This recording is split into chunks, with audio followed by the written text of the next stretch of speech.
Ave Maria, cheia de graça, o Senhor é convosco. Bendita sois vós entre as mulheres e bendito é o fruto do vosso ventre, Jesus. Santa Maria, Mãe de Deus, rogai por nós, pecadores, agora e na hora de nossa morte. Amém. Amado irmão e amada irmã, você que tem um livro, A Força do Silêncio contra a Ditadura do Ruído, nós estamos na página 77, tá bom? Página 77.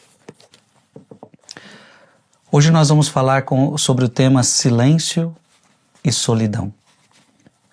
Como estão sendo maravilhosas estas meditações sobre o silêncio. E veja, o silêncio está atrelado à solidão. Claro que quando nós falamos de solidão, nós estamos falando daquela solidão povoada. Nunca entenda, quando você ouvir o termo solidão, num contexto de espiritualidade, não é uma solidão negativa. Então o que é uma solidão negativa? É aquela solidão onde todo mundo onde você se sente só, onde você está triste, aonde você está angustiado e você se sente sozinho, sem aquele apoio. Não. Solidão no contexto espiritual não tem nada a ver com isso. A solidão, no contexto espiritual, é aquele processo onde você se retira para se encontrar com Deus. Onde você não está mais na presença de homens, na presença de criaturas, mas você foi buscar o seu Criador. Então isso nós vemos na Sagrada Escritura o tempo todo, com os profetas e com Jesus Cristo, que busca a solidão para encontrar a Deus. Então hoje nós vamos falar sobre silêncio e solidão, porque uma coisa puxa a outra. O silêncio precisa da solidão e a solidão puxa o silêncio, quer o silêncio. Então vai ser importante tudo que nós vamos conversar hoje. O silêncio é uma condição do amor e ele conduz ao amor. O amor só se expressa plenamente quando renuncia à palavra, ao barulho, à excitação e à exaltação. Sua expressão mais elevada se realiza na morte silenciosa e de total entrega. Lembre-se que Cristo morre silencioso na cruz. Então, quando o cardeal Sará está dizendo o silêncio é a condição do amor, Jesus morre em silêncio. Jesus não morre na cruz brigando, Jesus não morre na cruz praguejando, Jesus não morre na cruz falando das pessoas, não. Jesus morre em silêncio. E quando solta palavras, são poucas palavras e palavras de vida. Palavras de sabedoria. Por isso, João capítulo 15, versículo 13, não há maior amor do que dar a vida por quem amamos. O silêncio do amor é o termo e o ponto de chegada de quem concedeu ao silêncio o primeiro lugar. O primeiro lugar em sua vida. Isso sobrevém como recompensa para quem conseguiu silenciar as antipatias, as paixões, as fúrias do seu coração. Então, olha que bonito, o silêncio do amor. Quando você ama, de verdade, você não precisa provar em palavras o tempo todo. Claro que as palavras são importantes para demonstrar amor, e elas devem ser ditas, Mas também o silêncio é amor. É claro que nem todo silêncio é amor, mas aqui nós estamos falando do silêncio de amor. É o termo e o ponto de chegada de quem concedeu ao silêncio o primeiro lugar em sua vida. Isso sobrevém como recompensa para quem conseguiu silenciar as antipatias. Por isso é o silêncio do amor. Eu silenciei as antipatias. Eu silenciei as paixões. Eu silenciei as fúrias do coração. E agora eu estou pronto para amar. Amor que nada diz e nada pede leva um amor maior. O amor silencioso de Deus. O silêncio do amor é o perfeito silêncio diante de Deus em quem se resume toda a bondade, toda a beleza e toda a perfeição. Veja, o amor silencioso só pode crescer na humildade. Só quem é humilde pode amar de verdade. Existe um nexo fundamental entre humildade e amor silencioso. Essa aliança é estável e visível em Deus. O Pai em quem cremos é infinitamente humilde. O Pai é humilde, silencioso, despojado de toda ambição e de prestígio. Disse São Paulo aos Filipenses, eu quero que você abra a sua Bíblia, em Filipenses capítulo 2, versículo de 5 a 8. Filipenses capítulo 2, de 5 a 8. Dedicai-vos mutuamente à estima que se deve em Cristo Jesus. Sendo ele de condição divina, não se prevaleceu da sua igualdade com Deus, mas aniquilou-se a si mesmo, assumindo a condição de escravo e assemelhando-se aos homens. E sendo exteriormente reconhecido como homem, humilhou-se ainda mais, tornando-se obediente até a morte e morte de cruz. O nosso Pai é humilde, o nosso Deus é humilde.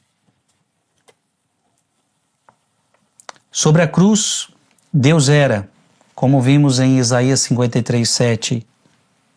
Aliás, abra aí sua Bíblia. Eu gosto de fazer você abrir sua Bíblia. Isaías 53, 7. Leia aí comigo. Foi maltratado e resignou-se. E aqui está a prova do que eu havia dito antes. Não abriu a boca. No seu sofrimento, não abriu a boca.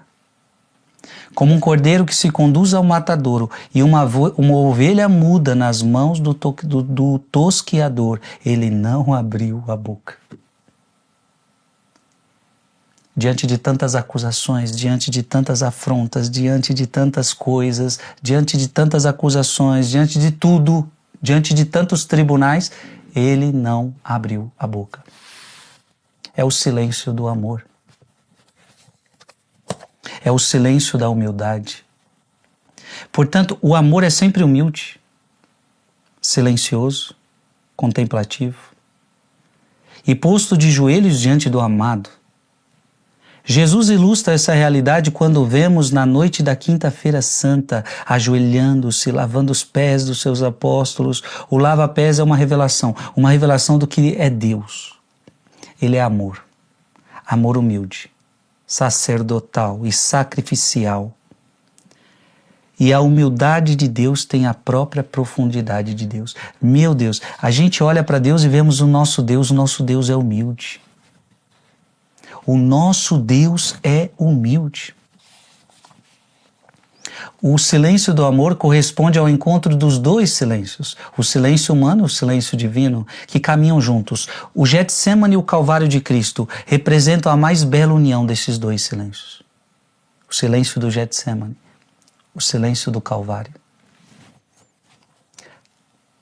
Abra sua Bíblia em Eclesiastes. Eclesiastes, capítulo 3, versículo de 1 a 8, texto belíssimo. O silêncio do amor acaba vindo para quem soube esperar todas as etapas, a fim de entregar-se somente no silêncio de Deus. O silêncio do amor percorre todas as etapas da vida. Que etapas? Vamos ler. Para tudo há um tempo. Para cada coisa um momento debaixo do céu. Tempo de nascer e tempo de morrer. Tempo de plantar e tempo de arrancar o que se plantou. Tempo de matar e tempo de curar. Tempo de demolir e tempo de construir. Tempo de chorar e tempo de rir. Tempo de gemer e tempo de dançar. Tempo de atirar pedras e tempo de ajuntá-las. Tempo de abraçar e tempo de apartar-se. Tempo de procurar e tempo de perder. Tempo de guardar e tempo de jogar fora. tempo de rasgar e tempo de costurar, tempo de calar e tempo de falar, tempo de amar e tempo de odiar, tempo de guerra e tempo de paz. Ou seja, viver o silêncio em todas as etapas da sua vida. O silêncio sempre vai gerar frutos. O silêncio em Deus. O silêncio em Deus sempre vai gerar frutos. Em uma carta, São Bruno diz: o que a solidão e o silêncio do deserto trazem de utilidade e de gozo divino aos que os amam, sabem-nos apenas os que deles provaram. Qual é a verdadeira ligação entre solidão e o silêncio do deserto? Então, a partir de agora, a gente entra mais profundamente. Qual a ligação que existe entre solidão e o silêncio do deserto? E aí o cardeal Sará começa a responder. O deserto é o lugar da fome, da sede e do combate espiritual. Agora, meus queridos, nós estamos em tempo de quaresma, e tempo de quaresma é momento de subir ao deserto, é momento de ir ao deserto. E o que é o deserto? É o lugar da fome. Não tem comida. É o lugar da sede, não tem água. É o lugar do combate espiritual, porque nós sabemos que no deserto Jesus passou pelo combate, o demônio aparece, é lugar de combate espiritual. É vital nos retirar para o deserto a fim de combater a ditadura de um mundo cheio de ídolos, que se gaba da técnica e de bens materiais.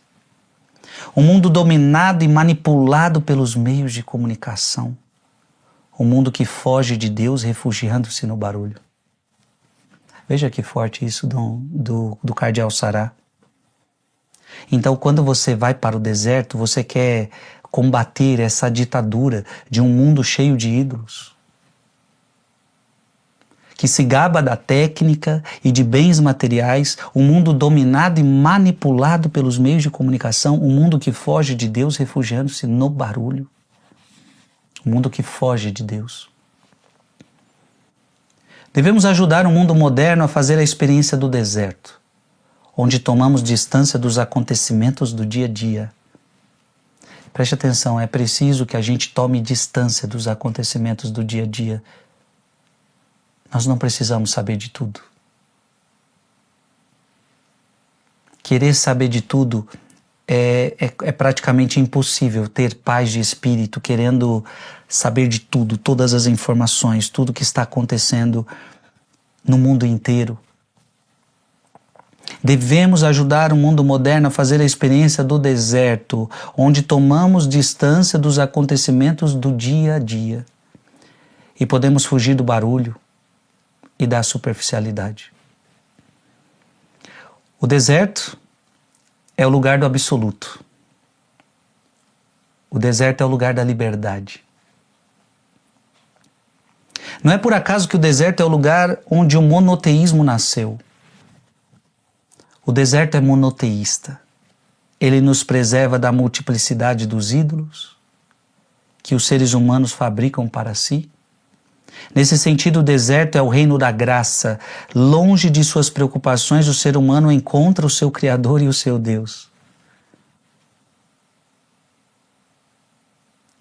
O cardeal Sará está nos ajudando a entender que somente nos afastando do barulho do mundo é que nós vamos encontrar o verdadeiro Deus, que é um só.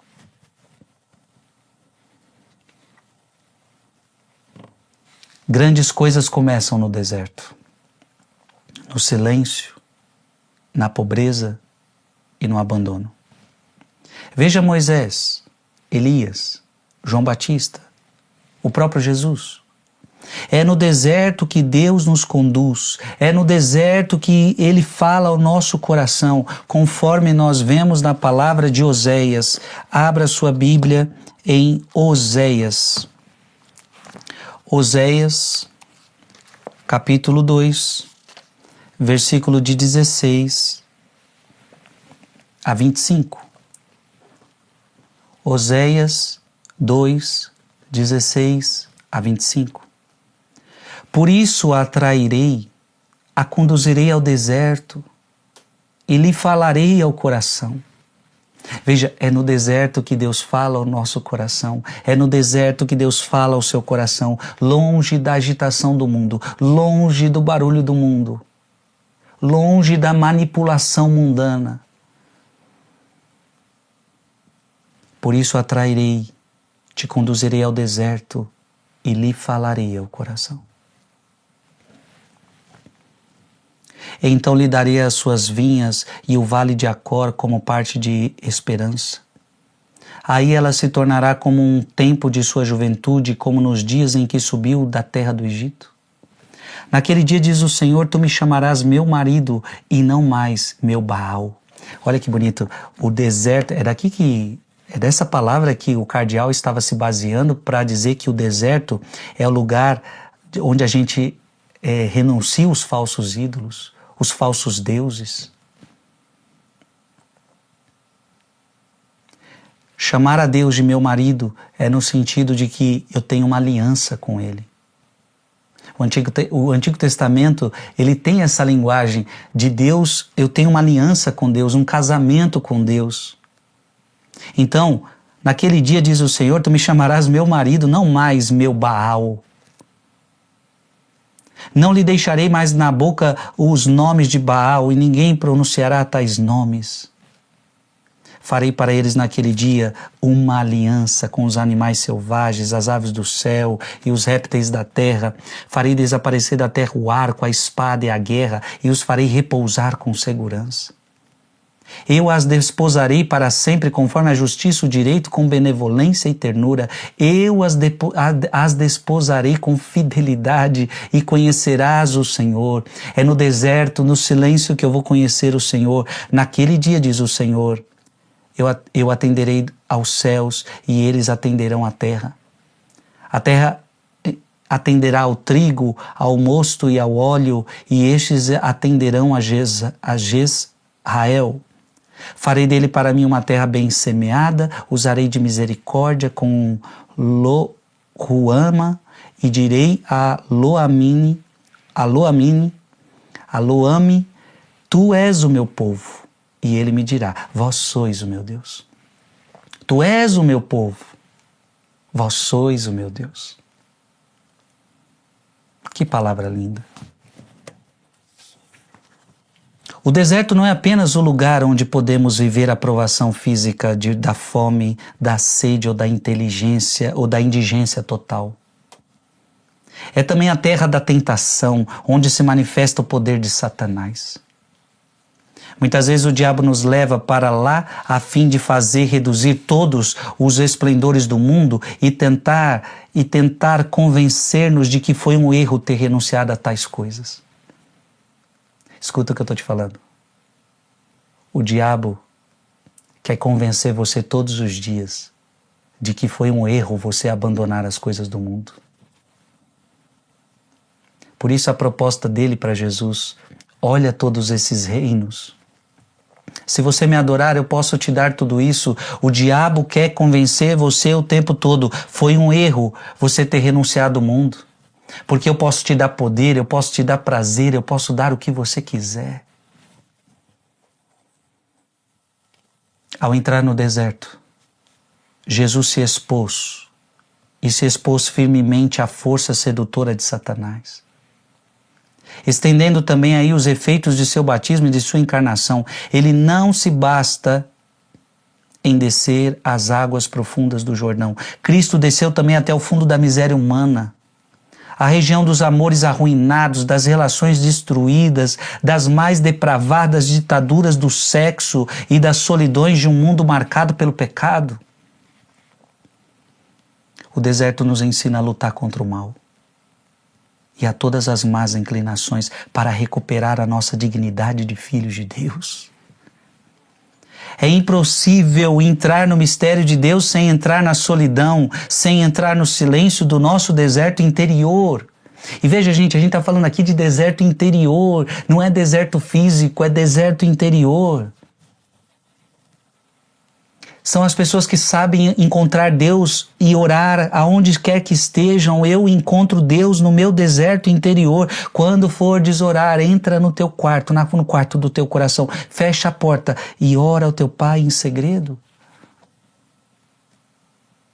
Uma pessoa que não consegue encontrar Deus dentro de si, ela está perdida. Todos os profetas foram ao deserto para encontrar com Deus. A experiência de Deus é inseparável da experiência do deserto. São João Batista viveu 30 anos no deserto. Olha isso, São João Batista viveu 30 anos no deserto. Abra aí sua Bíblia. Em Lucas, capítulo 1, versículo 80. O menino foi crescendo e fortificava-se em espírito, e viveu nos desertos até o dia em que se apresentou diante de Israel. Olha que bonito. O menino foi crescendo e fortificava-se em espírito, e viveu nos desertos até o dia em que se apresentou diante de Israel. Por que que João Batista foi um homem tão grande? Talvez aqui está o seu segredo. Foi um homem de deserto. Foi um homem que escutou a Deus. Foi um homem que buscou a presença de Deus e só depois que fez uma experiência forte com Deus que ele foi testemunhar isso, que ele foi levar isso. Por isso João Batista foi avassalador. Então preste atenção, os homens do deserto, ou seja, os homens que têm a coragem de sair deste mundo, de sair do barulho deste mundo, da agitação deste mundo, das coisas mundanas e encontrar Deus na oração, no silêncio, estes homens são fortes. Essas mulheres são fortes, são poderosos, são impactantes. Têm algo a dizer ao mundo. O silêncio faz com que nós tenhamos algo forte para dizer para o mundo. E o que João Batista disse para o mundo impactou, que chegou a levar a sua própria morte, de tão forte que era a sua palavra. O que Jesus trouxe ao mundo impactou, e também foi a morte de tão forte que era a sua palavra.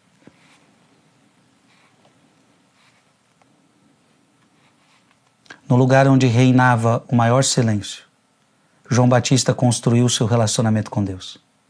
Então o que João Batista foi fazer no deserto?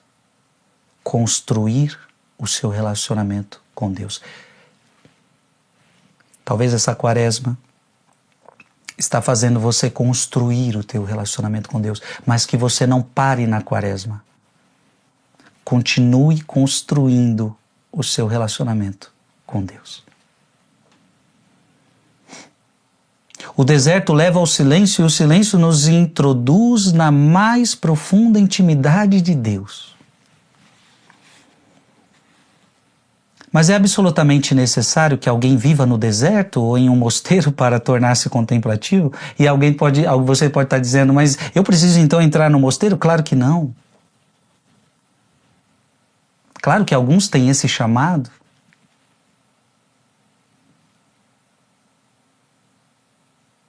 Mas esse chamado do silêncio, esse chamado do deserto é para você que é casado, esse processo de silêncio, de solidão é para você que tem grandes empresas, é para você que tem um mundo do trabalho, é para você que faz faculdade, é para você que está no mundo.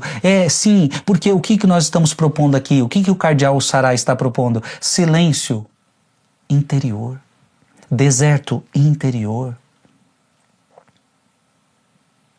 Afastar-se da agitação do mundo.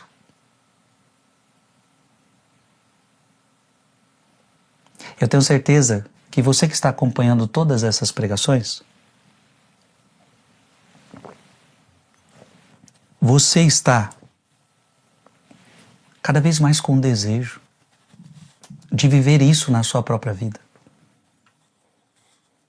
Se a solidão do deserto fosse absolutamente necessária ao desenvolvimento da contemplação, seria preciso concluir que todos os que não lhe têm acesso ou não puderam suportar seriam incapazes de atingir a santidade e que essa estaria reservada a poucos privilegiados. Ou seja, se eu disser que só os monges podem alcançar o que nós estamos pregando aqui, então eles seriam os privilegiados e só eles poderiam atingir a santidade? Não.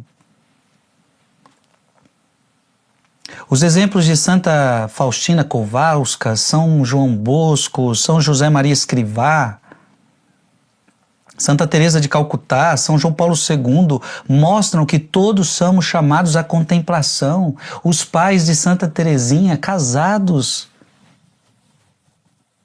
Os pais de Teresinha não foram iguais às filhas que entraram para o convento? Então todos somos chamados à contemplação, ao silêncio, ao deserto interior, à perfeição do amor e à perfeição da santidade. Afastando-nos do alvoroço e do tumulto, cumpre cada um pôr-se à disposição do Deus silencioso que nos espera no deserto profundo do nosso coração. Você está entendendo? Deus espera você no deserto profundo do seu coração. A escolha do silêncio é um dom para toda a humanidade. O silêncio é essa poderosa barragem que controla as águas turbulentas do mundo e nos protege do ruído e das distrações de todo tipo. O silêncio é uma barragem que restaura a dignidade humana. Gente, que impressionante. Eu fico impactado com a leitura desse livro. As pessoas que vivem no meio do barulho são semelhantes ao pó varrido pelo vento. São escravas de um tumulto que destrói a sua relação com Deus. Você está entendendo do que nós estamos pregando aqui? Você não pode ser mais escravo de um tumulto, de um barulho que destrói a sua relação com Deus. O que o cardeal Saraiva está pregando aqui é que o barulho do mundo tem destruído a sua relação com Deus. O mundo com as suas agitações, o mundo com as suas concupiscências dos olhos. Só para você entender isso, abra aí sua Bíblia. Porque quando a gente fala mundo, eu não estou dizendo que este mundo que Deus criou é ruim. Não, você precisa entender que mundo que eu estou falando. O mundo que eu estou falando é esse aqui que está em 1 João, capítulo 2, versículo de 15 a 17. 1 João, capítulo 2, versículo de 15 a 17. Não ameis o mundo e nem as coisas do mundo. Se alguém ama o mundo, não está nele o amor do Pai, porque tudo que há no mundo, preste atenção, este é o mundo que eu prego aqui. Então quando você vê o Frei Gilson falando de mundo, um pregador, um padre, alguém falando de mundo, é este mundo que a gente se refere. Que mundo, Frei? Porque tudo que há no mundo, o que há no mundo? Concupiscência da carne, concupiscência dos olhos e a soberba da vida. E a Bíblia deixa clara, isso não procede do Pai, mas do mundo. O mundo passa com as suas concupiscências, mas quem cumpre a vontade de Deus permanece eternamente.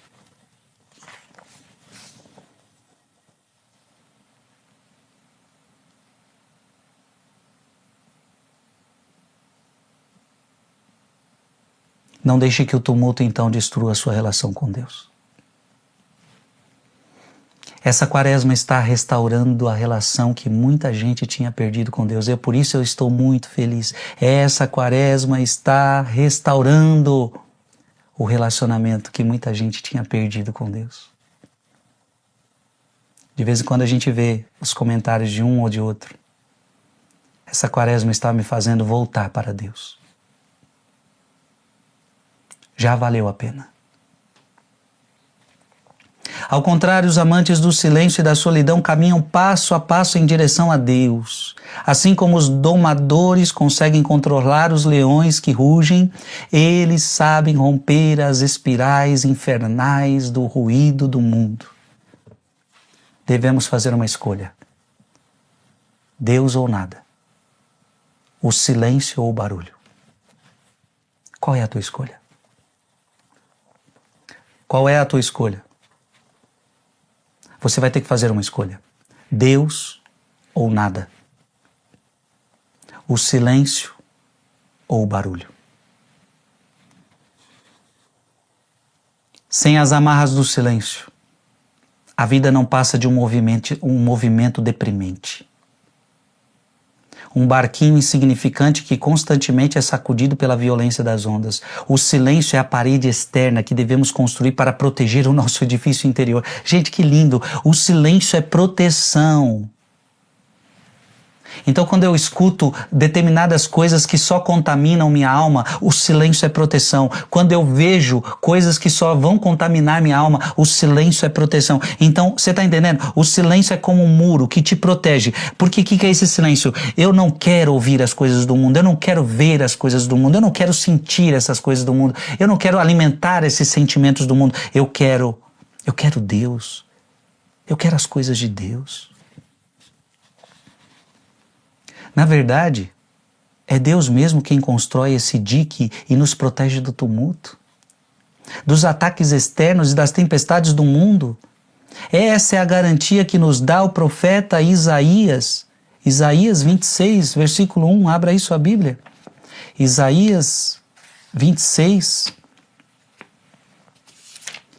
Isaías 26, versículo 1. Naquele tempo será cantado este cântico na terra de Judá. Nós vimos uma cidade forte, em que se pôs por proteção muro e antimuro. É Deus que vai construir. O silêncio é isso. É Deus construindo ao teu redor muro e antimuro para que você seja protegido, para que você seja guardado.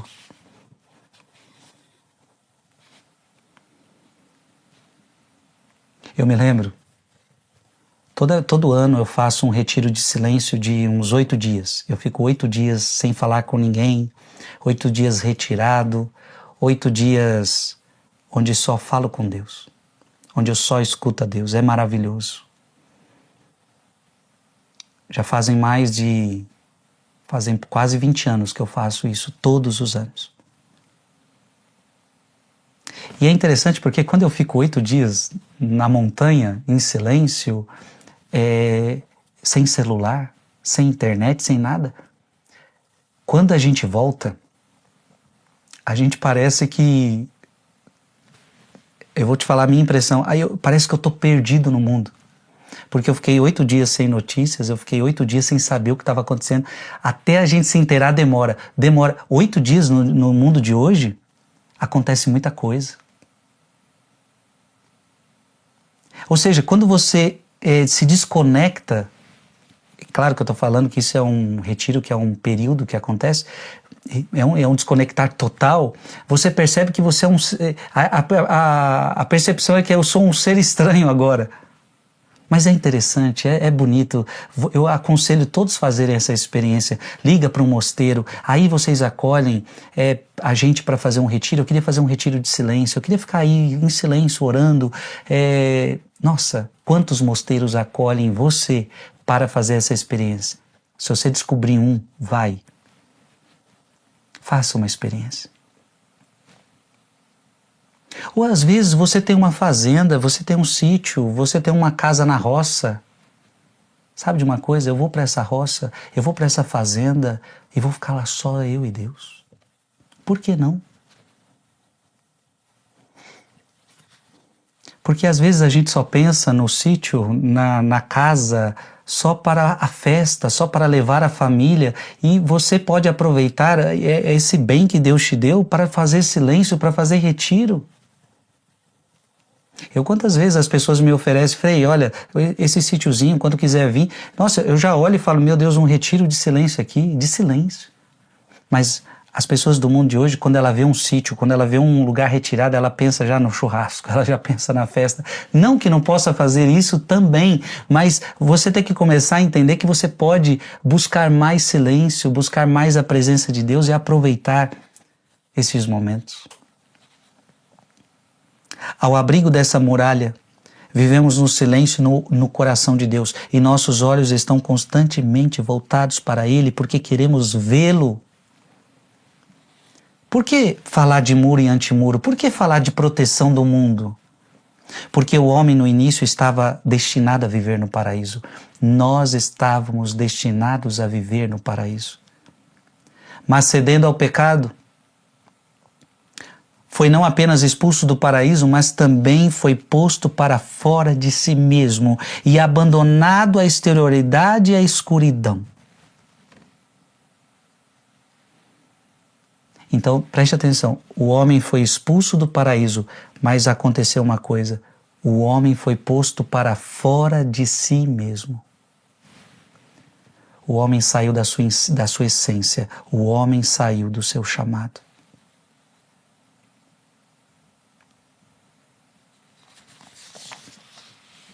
Pela encarnação, Deus veio abolir as consequências do pecado original e restaurar o destino e a vocação primitiva da humanidade. Ao se encontrar e assumir nossa condição humana, Jesus reabriu-nos o caminho da interioridade. Olha que bonito. Então, quando Jesus veio ao mundo, Ele nos abriu o caminho da interioridade.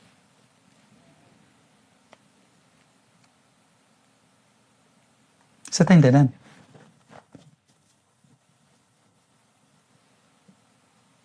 Com o pecado, nós fomos colocados para fora de nós mesmos. E com Cristo Ele nos devolveu o caminho da interioridade. E quando Ele fala para Maria, para Marta, Marta, você está muito agitada, em Lucas 10, 38 em diante. Quando Ele diz para Marta, você está muito agitada, Maria escolheu a melhor parte, é Cristo fazendo voltar o caminho da interioridade ao ser humano. Assim, São Gregório Magno aplica a encarnação e a redenção às noções de interioridade e exterioridade. É Cristo que, vindo sobre a terra, devolve à humanidade decaída as alegrias da contemplação, da luz interna. De alguma maneira, Cristo é a muralha que protege o edifício espiritual que é a igreja. Cristo é a muralha que nos protege. Cristo é a muralha que nos defende. Amado irmão e amada irmã,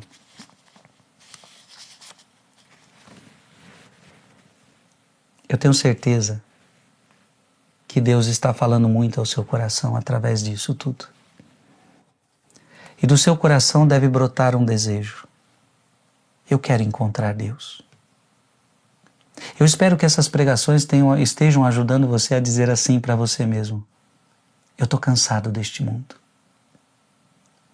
E que mundo que eu estou cansado?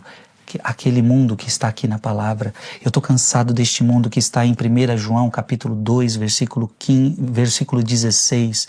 O mundo que tem a concupiscência da carne, a concupiscência dos olhos, a soberba da vida. Eu estou cansado deste mundo. Eu preciso ir para o deserto. Eu preciso buscar o silêncio. Eu preciso buscar o deserto, ou seja, eu preciso entrar dentro de mim e começar a orar mais e começar a buscar mais a presença de Deus. Eu preciso ler mais a palavra. E para você que é católico, eu preciso buscar mais a Eucaristia. Eu preciso comungar o meu Jesus na Santa Missa. Eu preciso me confessar os meus pecados, estabelecer a minha união com Deus novamente. Chega de viver para este mundo. E aí, abre a sua Bíblia para a gente já ir terminando.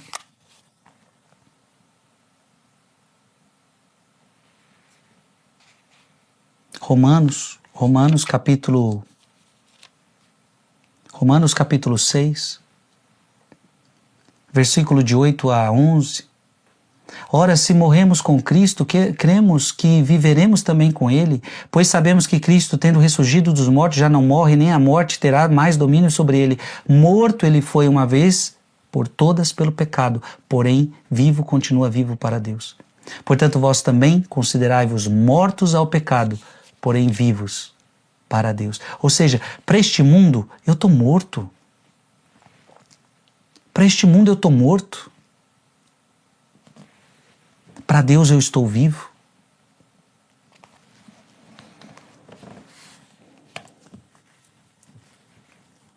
Eu tenho certeza que Deus está falando muito ao seu coração e nós agradecemos a Deus por mais essa pregação.